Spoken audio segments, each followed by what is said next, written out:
En Caracol Radio, la historia de la noticia. En 1985, la erupción del volcán del Ruiz sepultó a Armero. A 40 años de su peor tragedia, Colombia recuerda a las víctimas. Caracol Radio informa. 5 de la mañana, 7 minutos, y hoy se cumplen 40 años de una tragedia que marcó la historia del país. No habíamos superado la catástrofe o lo del holocausto del Palacio de Justicia cuando un golpe contundente de la naturaleza amaneció y generó diferentes estragos en el corazón de todos porque aquí hay muchas historias. En el departamento de Caldas fueron más o aproximadamente 3.000 víctimas también de esa emergencia, pero eso también ha generado muchísimas actuaciones. Hoy nos acompaña aquí en la mesa principal de Caracol Radio Mariela Márquez, una de las primeras periodistas que le dijo al mundo, no solo a Colombia sino a todo el mundo, que el volcán Nevado del Ruiz había hecho erupción. Mariela, bienvenida de nuevo a su casa, Caracol Radio, qué bueno tenerla por acá. Qué bueno estar con ustedes, buenos días, Olga, Cristian, Felipe, también mi amigo John Freddy Montoya y a todos los oyentes. Qué bueno estar por aquí, recordando lo triste, pero también, como dijo usted ahorita, mirando las lecciones. Muchísimas lecciones que hemos aprendido, y precisamente aquí en Caracol Radio hemos hecho un especial toda esta semana porque no podemos olvidar lo que ha marcado la historia, pero también cómo hemos avanzado dentro de todo esto. En Caldas, exactamente, en Chinchina y Villa María, cerca de 3.000 personas fallecieron. Aún suenan muchas preguntas si esas muertes se podían evitar, pero también hemos preparado este especial para recordar esos momentos, los días previos, también los momentos tras descubrir la magnitud de la emergencia, porque en medio de la noche y de esa oscuridad no se podía ver ni imaginar todo lo que había pasado. Precisamente también vamos a contarles lo que pasó después, cómo los periodistas como Mariela, que nos acompaña acá en la mesa de trabajo, lograron hacer ese cubrimiento, contarle al mundo lo que estaba pasando, pero también esos llamados de atención que se hicieron allí.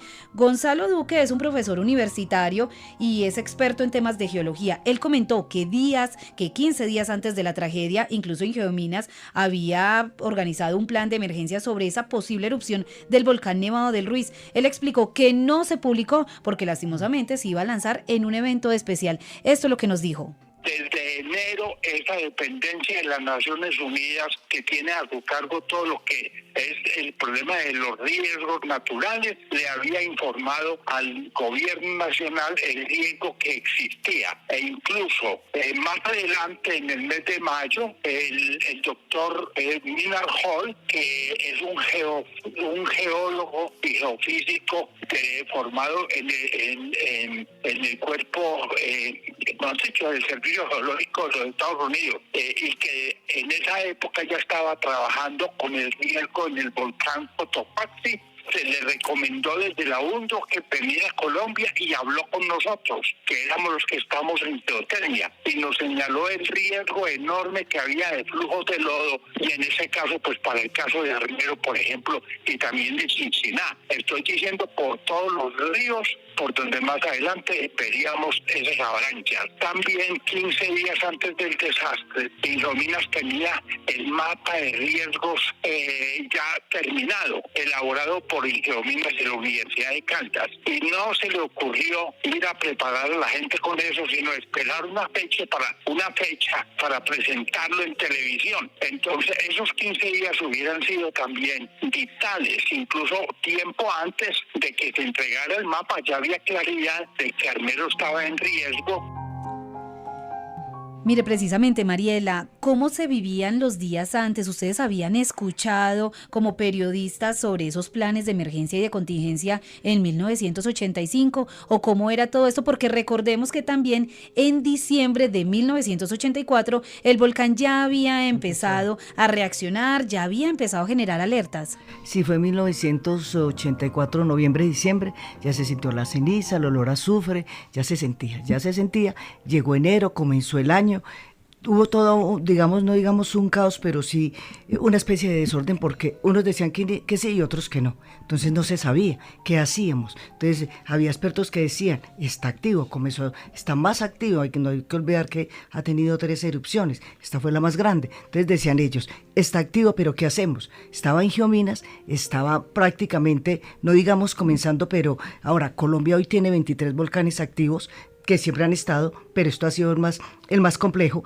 Entonces la gente decía, unos que sí y otros que no, unos que sí y otros que no. Vino Bruno Martinelli, que era un descendencia italiana, Hans Meyer, los expertos decían, sí, está activo, pero bueno, ¿qué hacemos? Ahí estaba la pregunta. Entonces fue pasando el año, fue pasando el tiempo, siguió la ceniza, el olor a azufre, era muy fuerte, y Manizales en ese momento era muy frío, las temperaturas eran 14, 15 grados, los expertos dicen que después de la erupción, como el casquete glacial bajó, entonces subió un poco la temperatura, hoy lo mínimo es 16, 17, entonces era muy frío, y todo ese tiempo llovía ceniza y el olor a azufre, porque nosotros estamos a un ladito y detrás, entonces lo sentíamos más, el viento lo trae, y unos decían que sí, otros que no, uno entiende, los gobernantes, no, pero no generemos miedo, tal cosa, tal otra, pero no estaba quien decía, sí, está activo, va a ser erupción. Pues días antes de la emergencia generada por la erupción del volcán Nevado del Ruiz, el director de la Defensa Civil en Caldas, Omar Gómez, también había advertido sobre el riesgo inminente. Sin embargo, no se implementaron planes de prevención, argumentando que no se quería generar pánico colectivo. Fue el 22 de diciembre del 84 que hubo esa reactivación. Inmediatamente, ¿qué hice? Coloqué un radioteléfono en el refugio y le dije al administrador, ellos diariamente me reportaban lo que pasaba en el Nevado. Yo lo clasifiqué en una cartulina, para arriba ponía columna de vapor, para arriba, para abajo colocaba sismos desde el punto de vista de intensidades, porque no había sismógrafos.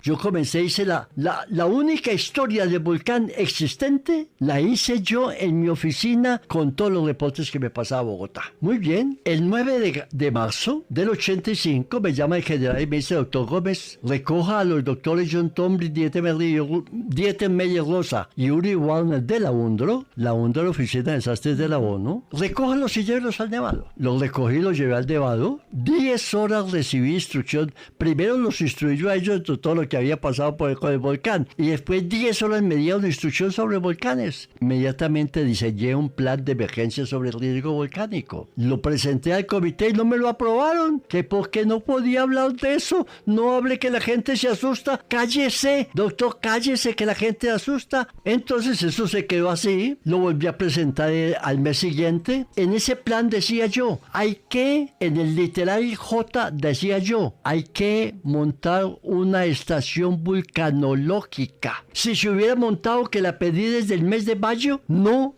habría un solo muerto en la erupción. Y me hice una información para todos los habitantes de las vertientes que evacuaran.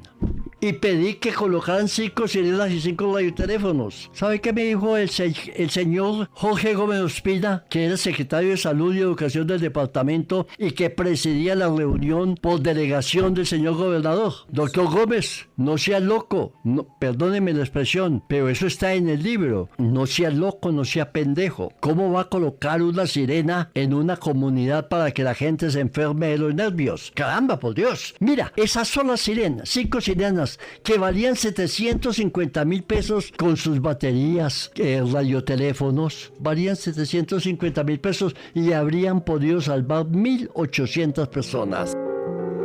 Mire, ¿sabe qué es lo más irónico? Que hoy el sistema de gestión del riesgo que hay instalada en la ciudad de Manizales tiene radioteléfonos que están entre las fincas que están arriba, cerca al Cerro Gualí, al volcán Nevado del Ruiz, y las dichosas sirenas que él hablaba.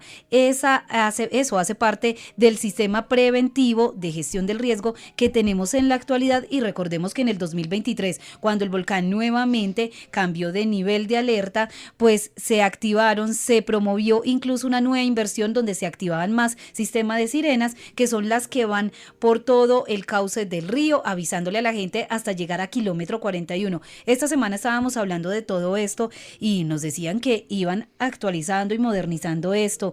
Mariela, habla muy claro él sobre, y es una persona de 93 años, me encantó la lucidez. Sí. Y él habla como de pronto en ese momento decían, no generen miedo, pero el miedo ya estaba. ¿Qué se decía? ¿Qué decía la gente en ese momento? Y usted que estaba en los micrófonos, ¿cómo eran esos momentos cuando él les anunciaba a ustedes también, hay que prevenir, hay que salir, hay que generar estrategias para sacar a la gente y salvar muchas vidas? ¿Usted me cree que la gente no sentía el miedo?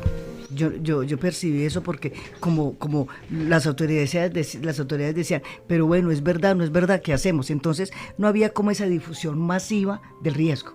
No, usted salía, la gente sí decía, ay, pero tira ceniza, pero tal cosa, no más. ¿Por qué? Porque confiaron, y uno entiende, en la autoridad. Confiaron en la autoridad. No quiero decir que la autoridad de mala fe lo hizo, no, se desconocía. Entonces el ciudadano de a pie sí tenía, por ejemplo, no se conocía o no se tenía claro que los ríos del río Gualí y el río Lagunilla que nacen en el volcán pasarían por Chinchiná y Villa María. Que de hacer una erupción, el lar fue muy grande, se demoró en bajar, pero pasó por la zona rural de Villa María, de Chinchiná y una parte del kilómetro 41. ¿Qué teníamos en esa época? Cosecha cafetera. También eso sumó, Cenicafé se lo llevó, por eso viene ahora el puente arriba, que es el puente Dominico Parma. Pero ¿qué pasaba? La gente confiaba. Teníamos miedo, pero no era tanto el miedo, sobre todo Manizales. En Armero sí, claro, porque en Armero caía más la ceniza, Armero, ¿cómo construyeron un pueblo al frente de un volcán?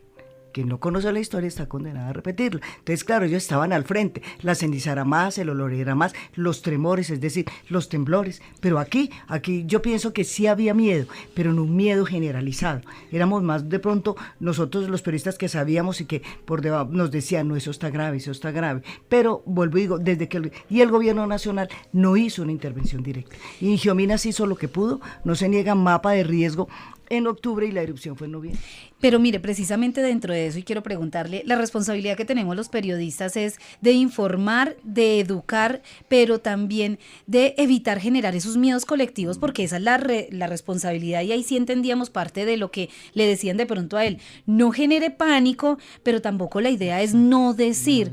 ¿Cómo ustedes manejaban eso en esos momentos para no generar ese pánico colectivo, que no fuese mal infundado? Porque si no hubiese pasado nada, quedábamos también como unos precursores del miedo. No, ahora, ¿qué hacíamos nosotros? Escucharlos todos. Entonces aquí hablaba el que decía que no, y hablaba también, por ejemplo, el doctor Hernando Arango Monedero, que era un congresista, él decía, la situación está grave. El doctor Omar siempre fue, la situación está grave. Por ejemplo, decir Hans Meyer, que era un experto de ascendencia alemana, que también hablaba de todo lo de los volcanes, también decía, la situación se puede tornar grave, el volcán está activo. Entonces los periodistas, mire, ahí nos correspondió una situación muy difícil, ¿decimos o no decimos?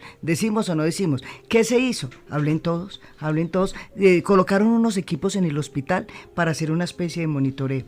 Yo entiendo, en lo que recuerdo, que no funcionaron. Estaban en el hospital o funcionaron ya tarde, cuando ya miraron la señal y miraron todo, ya había hecho erupción. Y es que la tecnología en esa época no era tan escasa, buena, no existían celulares. El teléfono, mire, de Armero nos llamaron a las 3 de la tarde. Armero llamaba, era aquí, está cayendo ceniza, llueve, un olor a azufre muy fuerte, tiembla. Ese 13 de noviembre sí, ese 13 a las 3, entonces era el fijo, y entonces yo era como estaba apenas empezando, yo era la que llamaba, la que me ponían a hacer, volteé por allí, José Luis Zuluaga, hágale, llame. Entonces nosotros llamamos, llegó un momento a otro, se cortó la llamada. Mariela, frente a eso también, ahí estaba diciendo... Era teléfono fijo. Y estaba diciendo él que él hizo un recorrido puntualmente por todas las emisoras, diciéndole a la gente, evacúen, salgan. La radio se volvía en esa voz y en esa inmediatez. ¿Cómo fue ese momento cuando él llegó a decirle, Mariela, ábrame los micrófonos porque necesito anunciar esto? Mire, esa noche, pues, Carlos Arturo llamó, yo me quedé porque era máquina de escribir, entonces yo me demoraba más. Entonces, claro, y yo casi no hablaba al aire porque pues apenas iba aprendiendo. Hablaban más José Luis, Carlos Arturo Lince, los que estaban. Entonces ellos hablaban más, los otros periodistas, y se fueron. Entonces yo me quedé haciendo. Cuando Carlos Arturo me llama del Gualí por el radioteléfono, Marielita, esto está tirando así, ¿qué hacemos?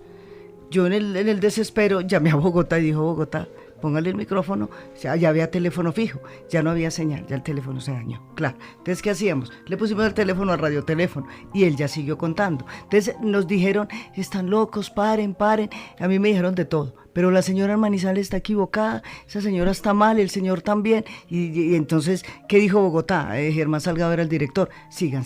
Y él habló, siga. Pudimos ayudar, él y el doctor, entonces ya llegó el doctor Omar, salga la gente, no lo digo de mala fe, mientras nosotros decíamos salga la gente que hizo erupción, los otros medios no de mala fe decían que no. Y no lo digo de mala fe, sino que como no había, nosotros teníamos, ¿qué gran ventaja tuvo en ese momento Todelar, Radio Manizales? Allá estaba el operador al frente. Y después ya salieron los soldados porque había soldados. Cuando ya los soldados avisan al batallón, ya llaman al gobierno y dijo el gobierno hizo erupción.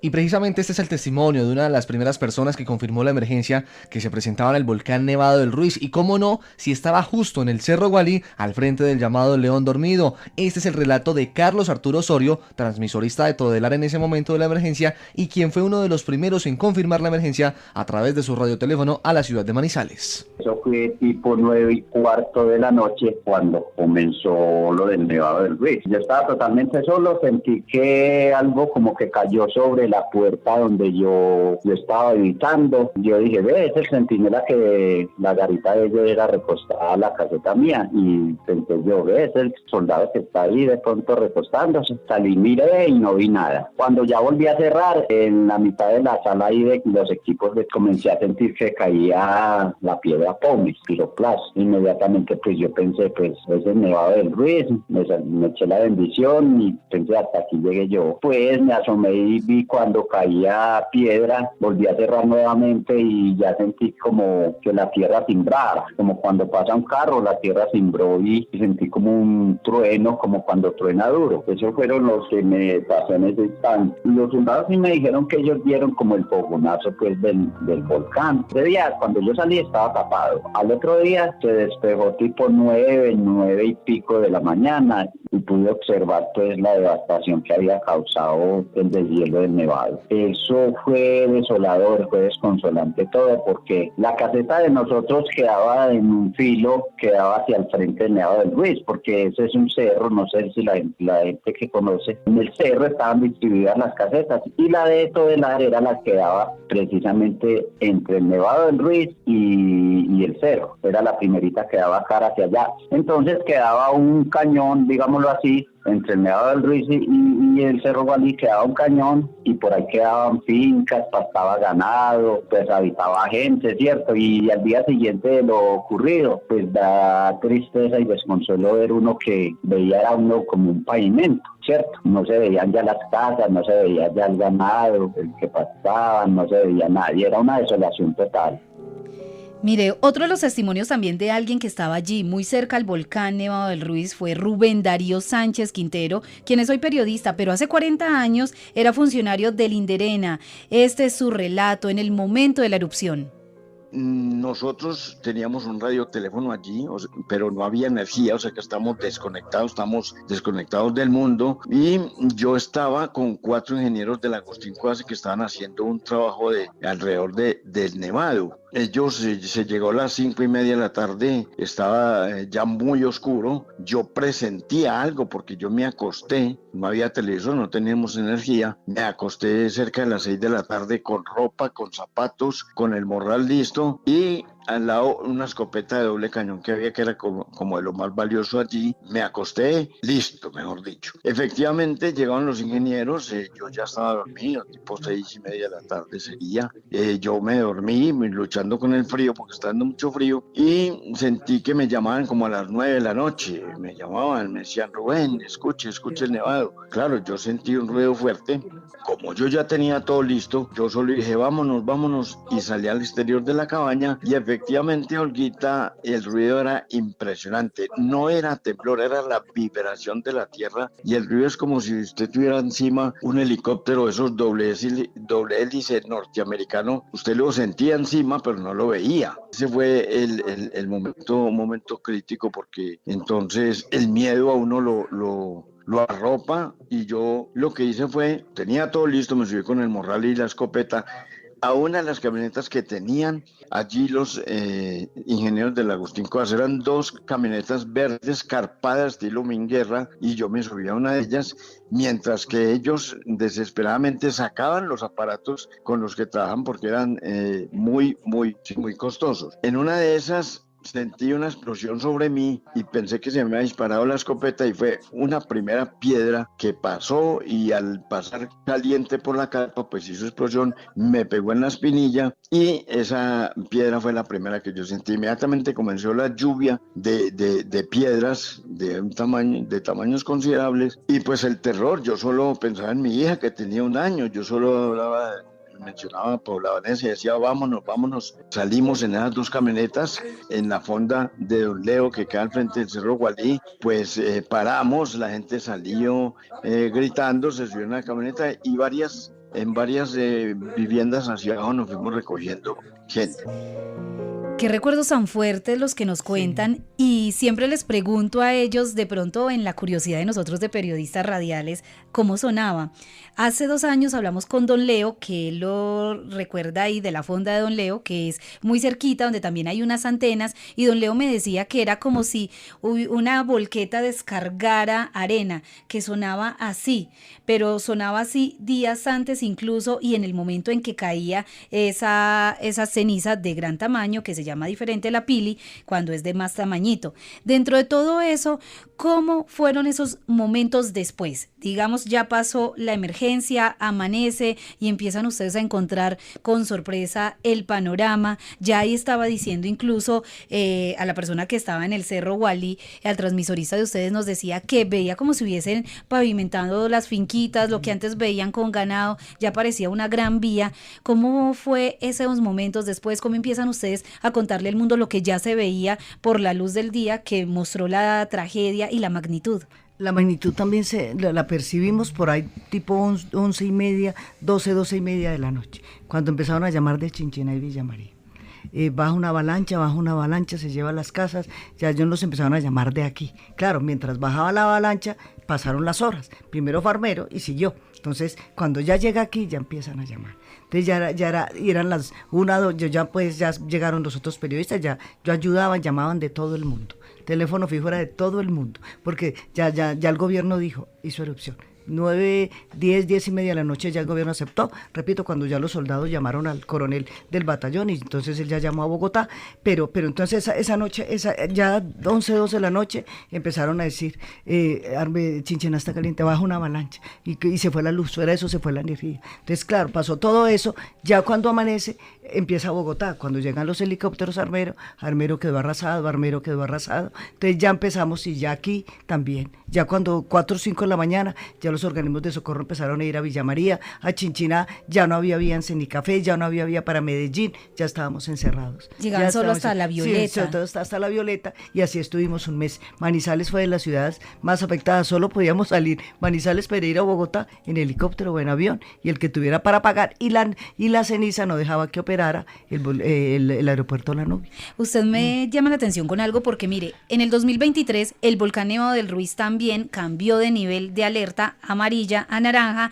y fue el momento donde nuevamente volvimos a hablar de esto. Pensábamos que iba a ser otra erupción, y precisamente me llamaban medios de comunicación de todas partes del mundo, incluso en Chile, como ellos también son volcánicos y tienen también esas condiciones, nos invitaban a que les contáramos cómo se vivía en una ciudad que está enfrente de un volcán, cómo nosotros estábamos viviendo esa situación. La gente piensa que nosotros acabamos a alcanzar a escuchar y a ver, no lo alcanzamos a escuchar.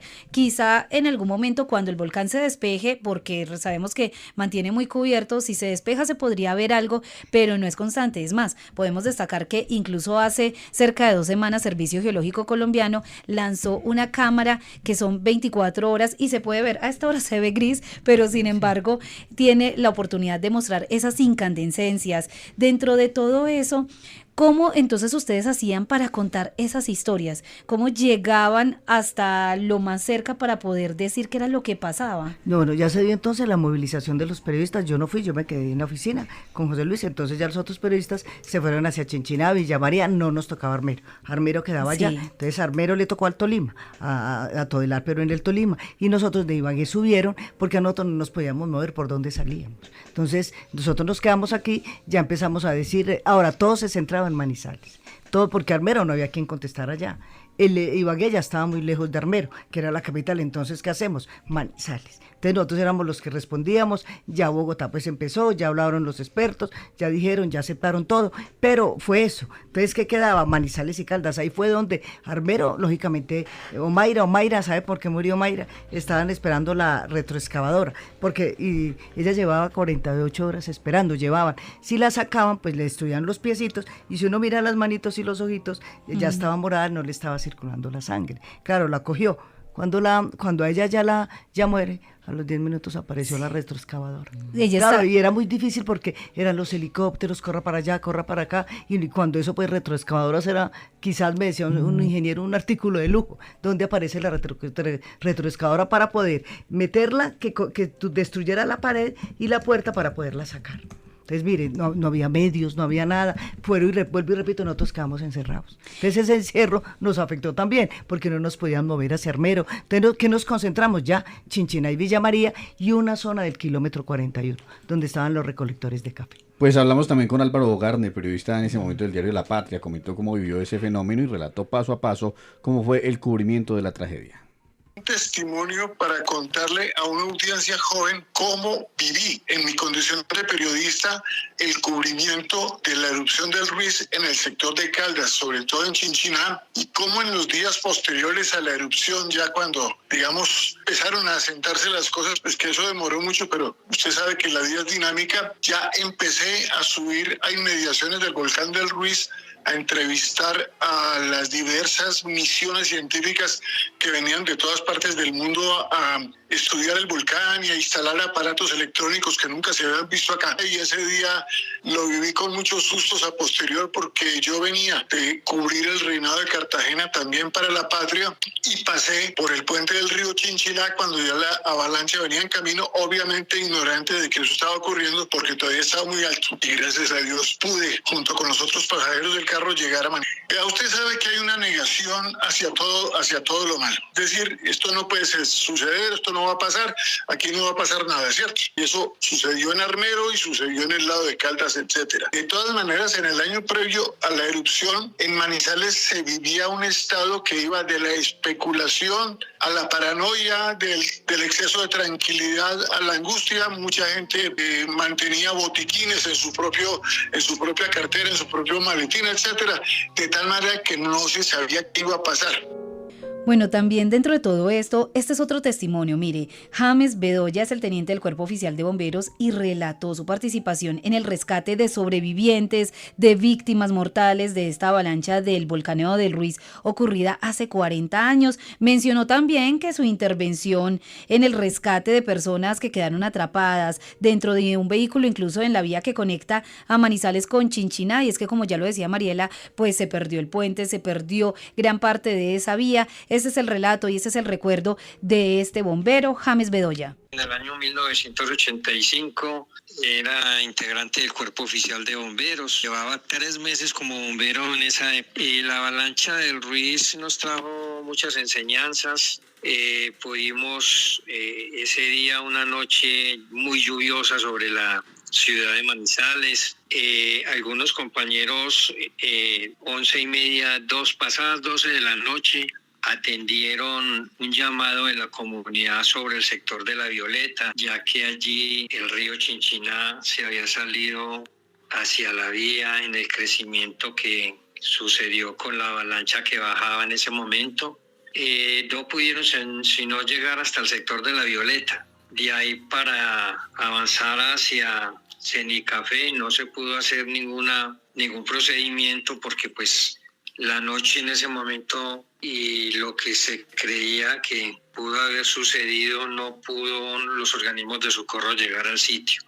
Algunos compañeros que vivieron esa época también contaban que un bus que hacía el recorrido de Cali hacia Manizales había quedado atrapado en esa parte del sector de Chinchiná, y lograron sacar los pasajeros, pero no pudieron ingresar directamente hasta esas partes de Cenicafé, que en ese momento se encontraba afectada por la avalancha.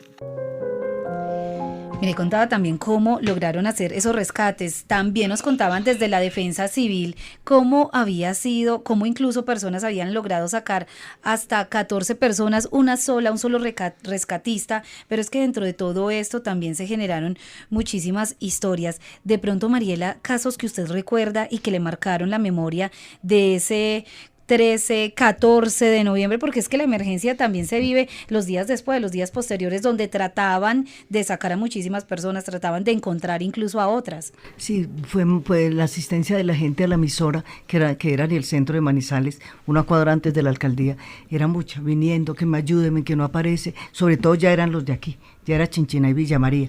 Y días después, dentro de la emergencia, en la Plaza de Bolívar, habían unos niños de Armero. Y estaban diciendo algunas autoridades, ¿quién? Un niño de Armero.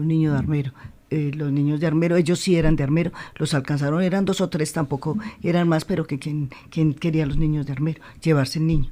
Eran muy poquitos, seguro en medio de la tragedia, lo lograron rescatar y los trajeron. Eso fue muy, muy impactante ver los niños. En Chinchiná y Villa María también se dieron esas situaciones y la gente empezó también, sobre todo de los recolectores de café, que eran de otra parte. Entonces la gente, venga, no aparece. Yo creo que no aparecieron, porque ellos decían, es que él estaba recogiendo café en una finca en la zona rural de Chinchiná, estaba recogiendo café en una finca en la zona rural por el kilómetro 41. No aparecieron. Mariela, ¿qué experiencia le dejó el cubrimiento de una emergencia como estas? Y más cuando cada año le hemos escuchado la historia, cada 13 de noviembre escuchamos nuevamente estas historias. ¿Cuál es su conclusión personal y como periodista?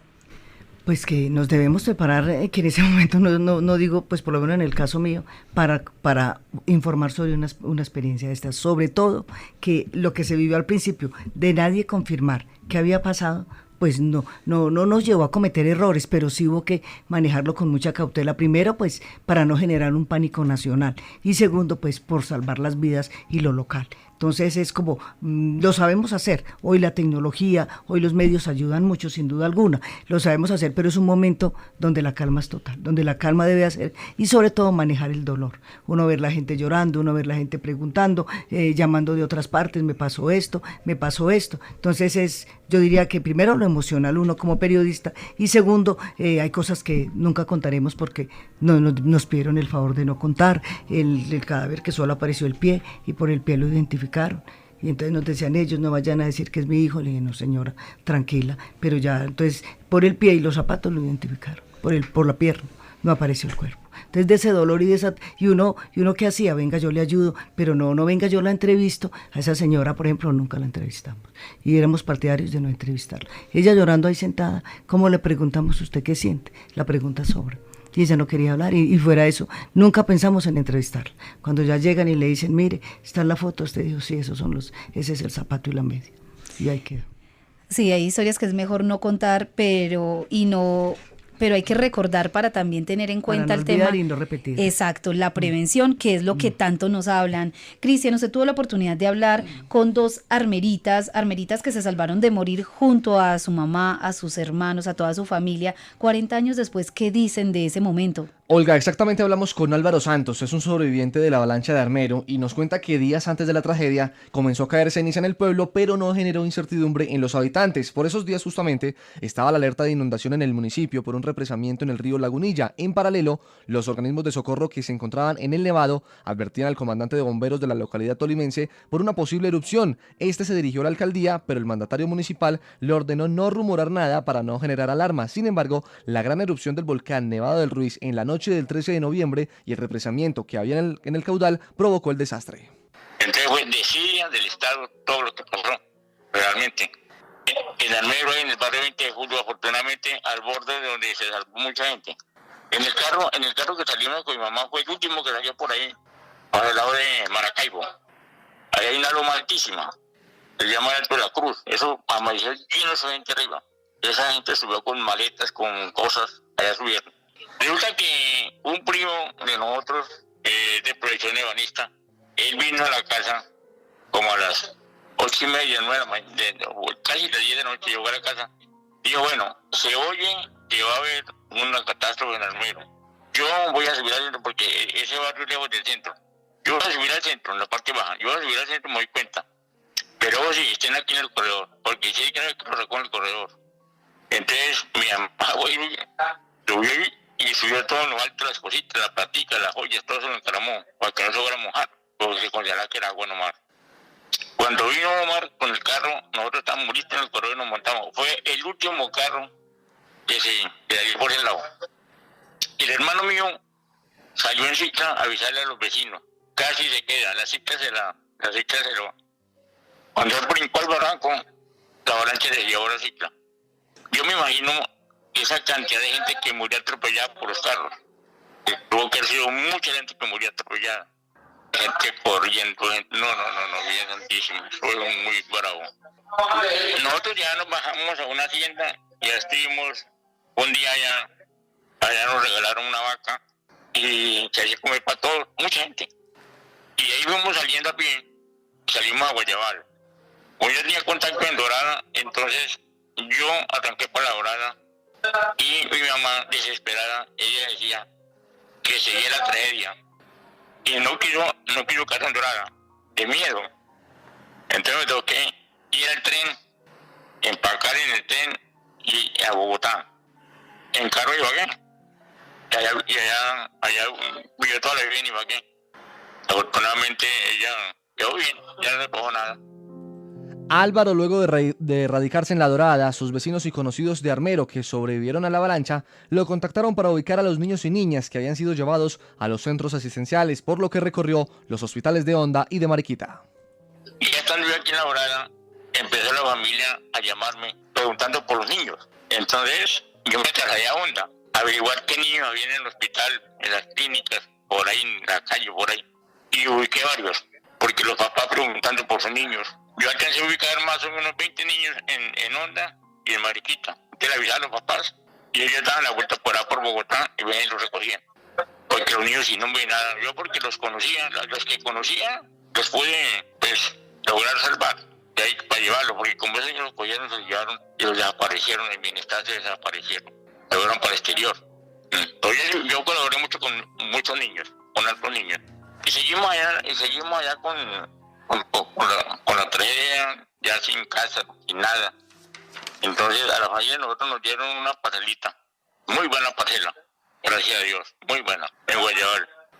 La Joya llama esa hacienda, se llamaba La Joya y nos dieron una parcela muy buena. Ahí habíamos 15 familias y eso recibió mucho tiempo. Desafortunadamente digo yo, por no amarrar eso bien amarrado, hubo que venderla. ¿Por qué? Porque usted sabe que la gente lo que nada le cuesta lo vende. Entonces empezaron a vender. Pero que la primera parcela la vendieron en 2 millones de pesos, la primera parcela.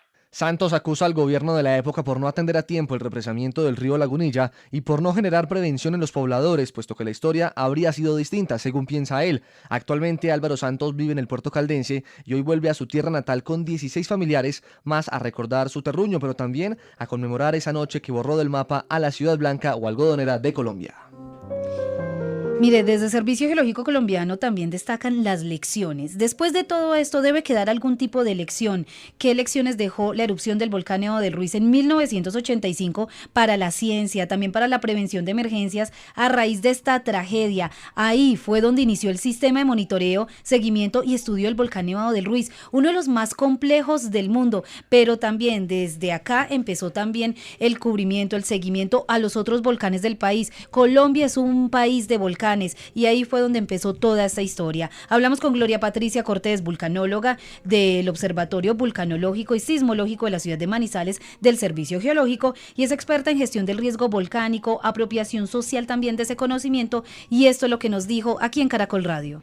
Sí, nos preguntamos muchas veces si no hubiera ocurrido esa erupción, ¿en qué estaríamos en este momento en Colombia, en temas de vulcanología, en temas de gestión de riesgo? Como ya estamos en retrospectiva, pues sabemos que hubo reactivación de otros volcanes como el Galeras, Nevado del Ruiz, Puracé, Chiles y Cerro. Pero entonces, volviendo al momento de hace 40 años, decimos que pues dejó grandes lecciones, creo que algunas se han aprendido en la justa medida para el país, desafortunadamente a un precio muy alto. Tuvo lugar el nacimiento de la vulcanología en Colombia, el nacimiento, digamos, formal de esa parte de las investigaciones, el monitoreo, la evaluación de amenazas. Tuvo también el nacimiento del lo que es ahora conocido como el Sistema Nacional de Gestión de Riesgos de Desastre. En el caso específico de la erupción del 13 de noviembre del 85, el desastre asociado a la destrucción de Armero y gran afectación también en los municipios de Villa María y Chinchiná en Caldas, pues tenemos que decir que debemos definitivamente, si habitamos este planeta, conocer un poquito mejor de qué se trata vivir, de qué es lo que ocurre en la naturaleza, qué fenómenos geológicos y vulcanológicos pueden presentarse. Debemos conocer nuestro territorio, no podemos estar parados sobre, digamos, tener los pies en la tierra, pero con la mente sin conocer un contexto del territorio.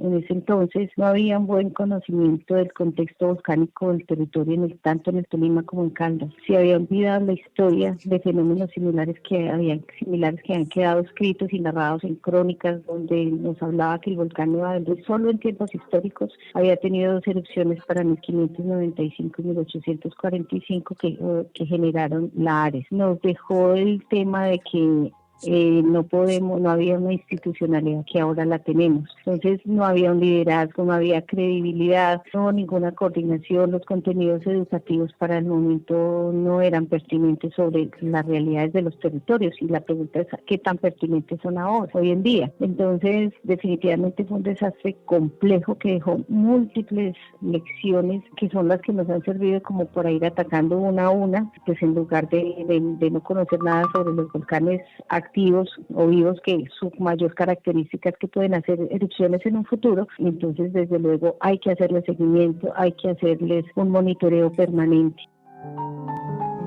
Mire, a partir de ahí empieza todo lo que es la gestión del riesgo en el país. En nuestra emisión de las 11 de la mañana también vamos a poner esta entrevista completa porque nos habla de esas tragedias, pero también de cómo hemos venido aprendiendo, cómo hemos venido evolucionando tanto en tecnología, uno de los volcanes más vigilados del mundo, pero también es todo el país. A partir de ahí empiezan entonces los otros servicios volcánicos y los otros observatorios, como sí, los observatorios, pero el inicial fue el de Manizales, porque una emergencia tiene que enseñar algo y enseñó a que hay que revisarlo, hay que vigilarlo.